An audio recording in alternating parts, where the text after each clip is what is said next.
Everyone, welcome to my YouTube channel science wheel. आज हम लोग केमिस्ट्री का जो सेकेंड चैप्टर है अम्ल क्षार और नवर, इसका टॉप 20 एमसीक्यू सॉल्व करने वाले हैं। और ये जो है आपका पार्ट 6 वीडियो है। तो चलिए शुरू करते हैं। और आज का मोटिवेशनल कोटेशन है, किसी की सलाह से रास्ते जरूर मिलते हैं। किसी की सलाह से रास्ते जरूर मिलते हैं, पर मंजिल तो खुद की मेहनत से ही मिलती है। पर मंजिल तो खुद की मेहनत से ही मिलती है।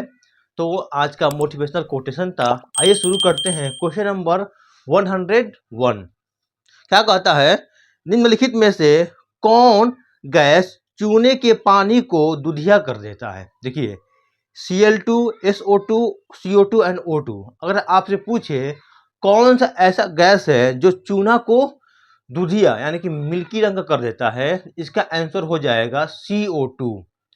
जो CO2 है वो क्या करेगा, हमारे चूना पानी को, जैसे मान लीजिए कि यहाँ पर CaOH का ट्वाइस है, कैल्शियम हाइड्रोक्साइड है, ठीक है। इसमें जब हम लोग क्या पास करेंगे, जब CO2 पास करेंगे, ये बनता है CaCO3 बनता है, और प्लस में क्या बनता है, H2O बनता है।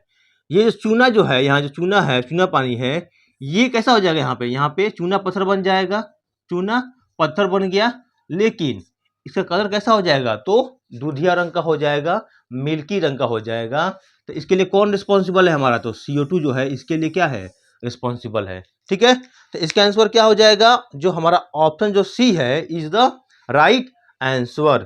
क्वेश्चन नंबर 102, नींबू में किस प्रकार के अम्ल पाए जाते हैं? साइट्रिक अम्ल, एस्कॉर्बिक अम्ल, कार्बनिक अम्ल, इनमें से कोई नहीं। तो नींबू या खट्टे फलों में एस्कॉर्बिक अम्ल जो है पाया जाता है। जो आपका जो ऑप्शन जो ए है वो क्या हो जाएगा, सही जवाब हो जाएगा। क्वेश्चन नंबर 103, निम्न में से कौन अकार्बनिक अम्ल है? अकार्बनिक अम्ल क्या होता है कि वैसे अम्ल जहां पे कार्बन मौजूद ना हो, ठीक है, जहां पे जो कार्बन हो क्या हो, प्रेजेंट ना हो, उसे क्या कहेंगे हम लोग, अकार्बनिक अम्ल कहेंगे। देखिए, पहला जो ऑप्शन है H2SO4, सल्फ्यूरिक अम्ल बोलते हैं इसको। क्या यहाँ पे आपको कहीं कार्बन दिख रहा है? कार्बन नहीं है। ये क्या हमारा क्या बन गया, ये हमारा अकार्बनिक अम्ल है। सेकेंड है HCl, हाइड्रोक्लोरिक, ठीक है। तो यहाँ भी कार्बन नहीं है, तो ये भी क्या है, हमारा अकार्बनिक अम्ल है। थर्ड ऑप्शन है HNO3, नाइट्रिक अम्ल, ठीक है, हाइड्रोजन नाइट्रेट। ये क्या है, यहाँ भी कार्बन नहीं है। जब तीनों में कार्बन नहीं है तो तीनों क्या हो जाएंगे हमारे, तीनों हो जाएंगे हमारे तो अकार्बनिक अम्ल। H2SO4, HCl और HNO3, इन तीनों में कहीं कार्बन जो है नहीं मौजूद है, तो तीनों क्या है हमारा, अकार्बनिक अम्ल है। जब अकार्बनिक अम्ल है और साथ में क्या है हमारे, प्रबल अम्ल है, प्रबल अम्ल, स्ट्रॉन्ग एसिड है ये।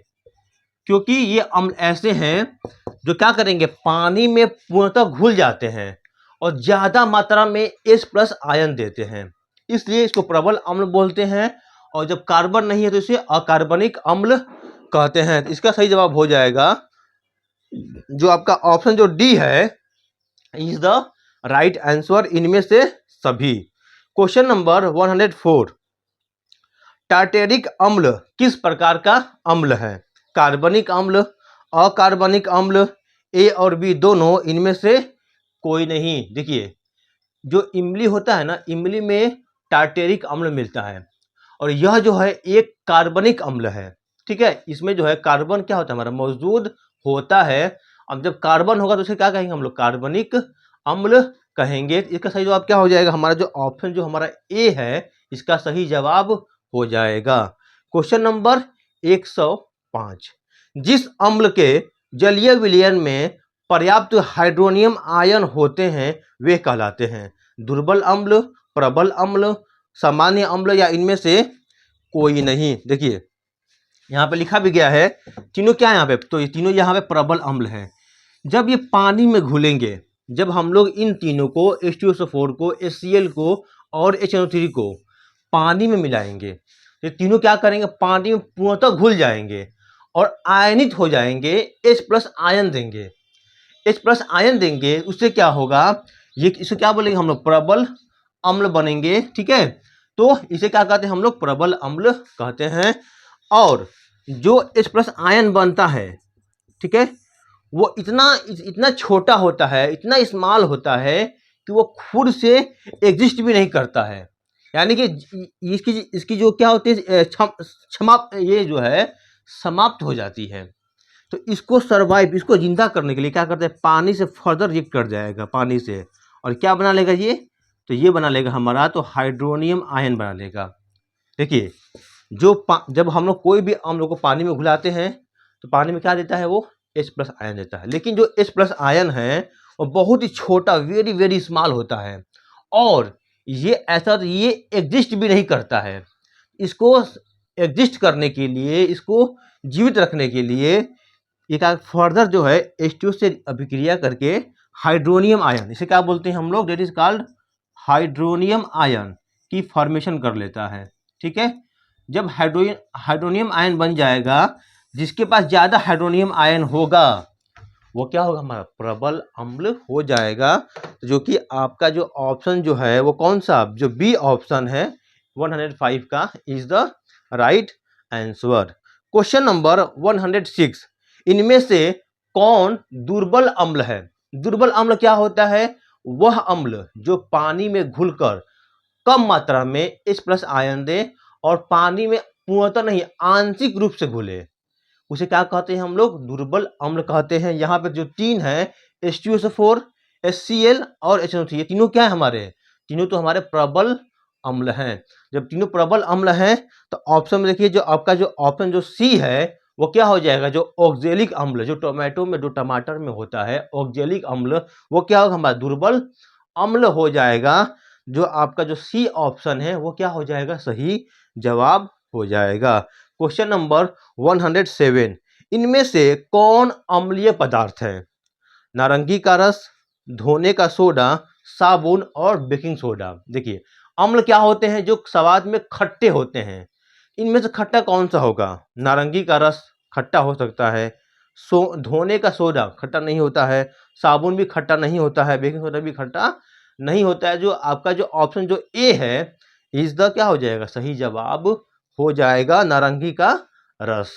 क्वेश्चन नंबर 108, हाइड्रोजन आयन स्वतंत्र रूप से नहीं रह सकते हैं, यह जल से संयोग कर बनाते हैं। देखिए, मैंने मैंने बताया भी हुआ है कि जो हमारे हाइड्रोजन आयन होते हैं ये जो हैं स्वतंत्र रूप से नहीं रह पाते हैं, यानी कि ये जो है एग्जिस्ट नहीं करते हैं, स्वतंत्र रूप से जिंदा नहीं रह पाते हैं। इनको जिंदा करने के लिए, इनको सरवाइव कराने के लिए ये क्या करता है, फर्दर जो है पानी से अभिक्रिया करेगा, वाटर से अभिक्रिया करके क्या बना लेगा, ये हाइड्रोनियम आयन बना लेता है, हाइड्रोनियम आयन बना लेता है।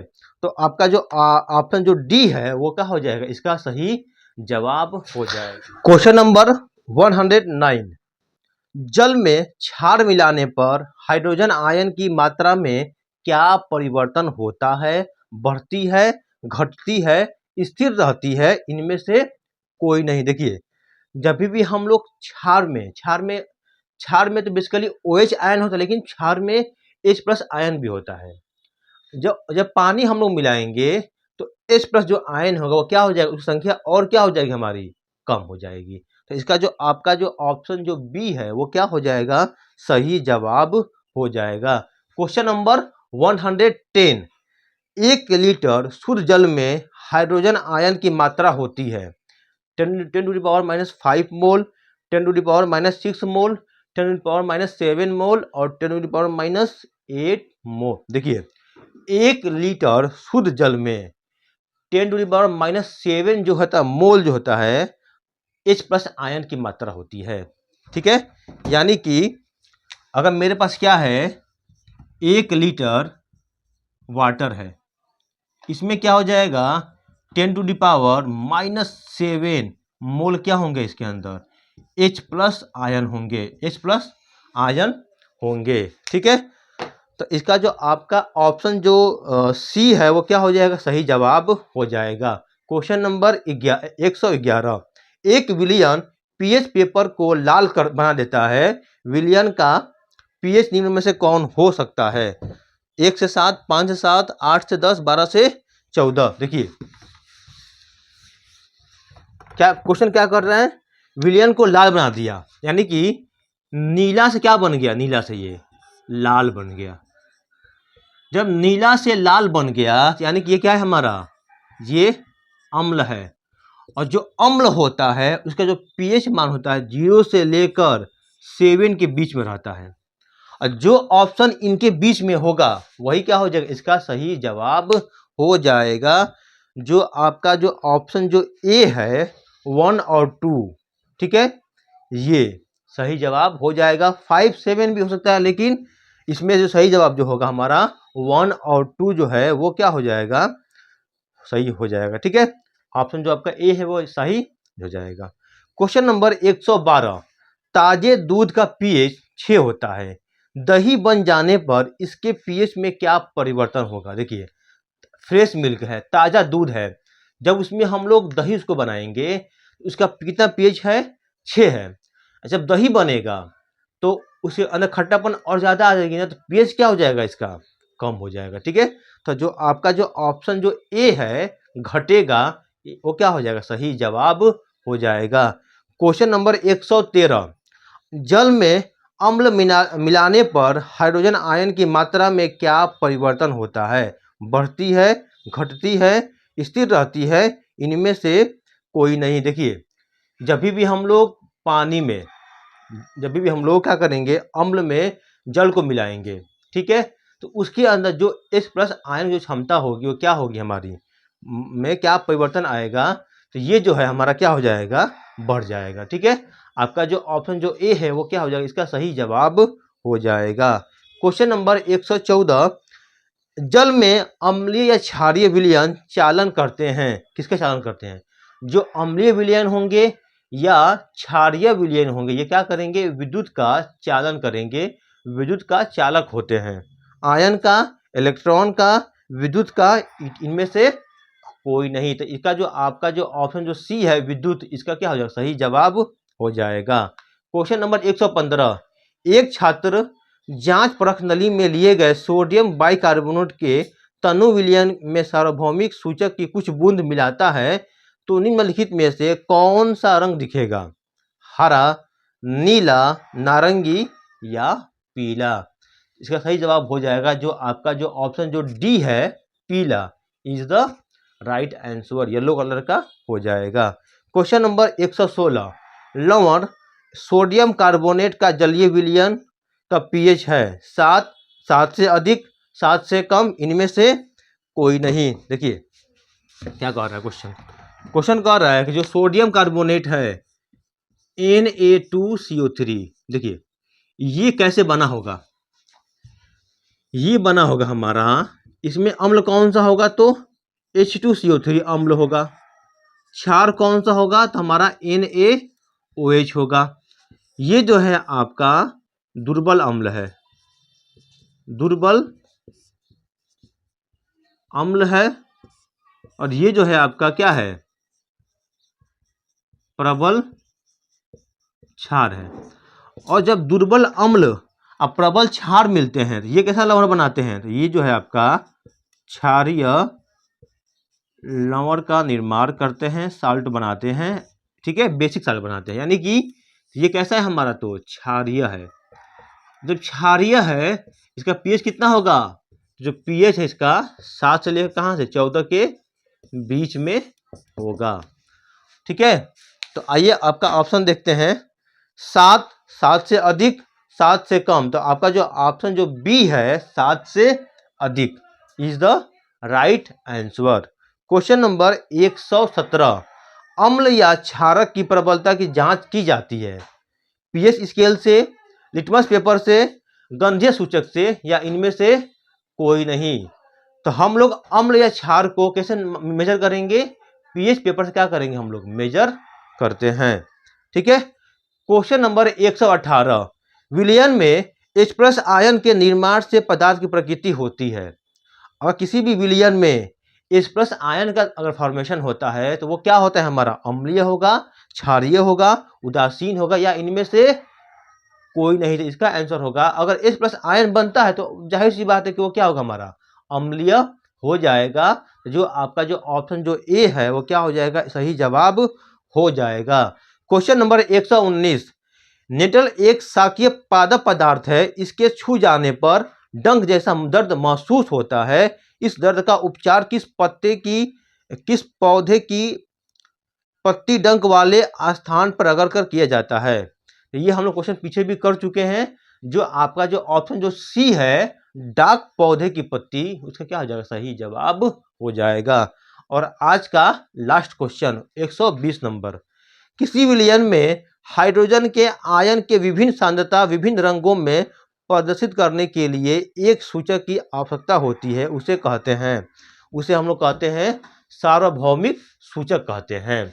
ये रहा आज का टॉप 20 क्वेश्चन। आई होप आप लोग समझ में आ गया होगा। Thank you so much. और जिसका जो भी अपना जितना भी सही हुआ है आपका आउट ऑफ 20 में, उसे क्या कमेंट बॉक्स में आप लोग बताएंगे। Have a great day.